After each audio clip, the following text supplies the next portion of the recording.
आजचे अभिवचन शास्त्रेचं पुस्तक याचा दुसरा अध्याय आणि त्याच्या पहिल्या वचनामध्ये देवाचं वचन आम्हाला असं सांगतं, परमेश्वराचा दूत गिलगालाहून बोखीम येथे येऊन लोकांना म्हणाला, मी तुम्हाला मिस्र देशातून काढून तुमच्या पूर्वजांना शपथेवर देव केलेल्या देशात आणले.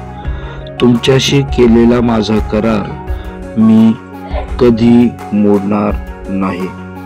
ख्रिस्तात प्रिय बंधू आणि भगिनींनो, ज्यावेळेस आम्ही या वचनाकडे लक्ष देतो, परमेश्वराचा दूत गिलगालाहून बोखीम येथे येऊन त्या ठिकाणी लोकांना, इस्रायल लोकांना काहीतरी सांगू इच्छितो.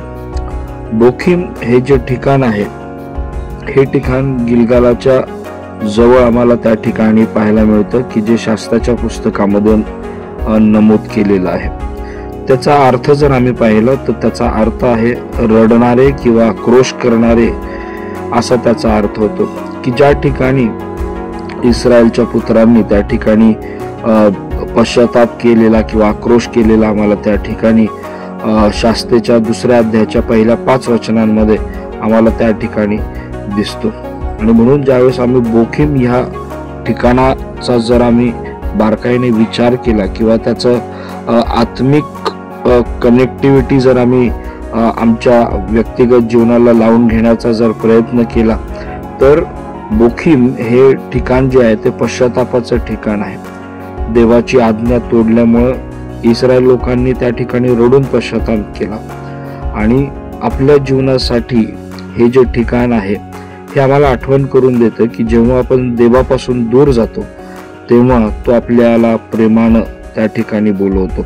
आणि म्हणून देवाच्या आशीर्वादाचं, देवानं देव केलेल्या देशामध्ये ज्यावेळेस आम्हाला जायचं किंवा त्याच्या आशीर्वादांमध्ये आम्हाला पोहोचायचंय, त्यासाठी सगळ्यात पहिली महत्वाची गोष्ट, जर देवाचा करार जर आमच्या जीवनामध्ये जर आहे, त्या परिस्थितीमध्ये जर आम्हाला जर तो एस्टॅब्लिश करायचा असेल, त्याला जर नीट आम्हाला आमच्या जीवनामध्ये लागू करायचं असेल, तर आम्ही हे समजून घेणं गरजेचं आहे की आम्हाला पश्चाताप करणं गरजेचं आहे, आम्हाला आक्रोश करणं गरजेचं आहे.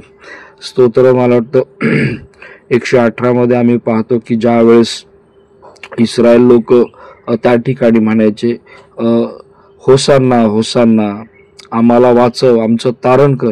अगदी त्याच पद्धतीने आमच्या जीवनामध्ये सुद्धा हे फार मार्मिकतेनं लागू होतं की बोखीम जे आहे हे आम्हाला शिकवतं की आम्हाला जर आमच्या जीवनामध्ये जर आशीर्वाद पाहिजे असतील, देवानं जर आमच्या जीवनामध्ये कधीही न मोडणारा करार जर आमच्या जीवनामध्ये प्रस्थापित व्हायचा असेल, तर आम्हाला त्या कराराचं पहिलं पाऊल जर काय आहे तर ते आहे पश्चाताप, आक्रोश, देवाला आमचं पूर्णपणे त्या ठिकाणी समर्पण करणं आणि देवाच्या करारामध्ये स्वतःला त्या ठिकाणी प्रस्थापित करणं.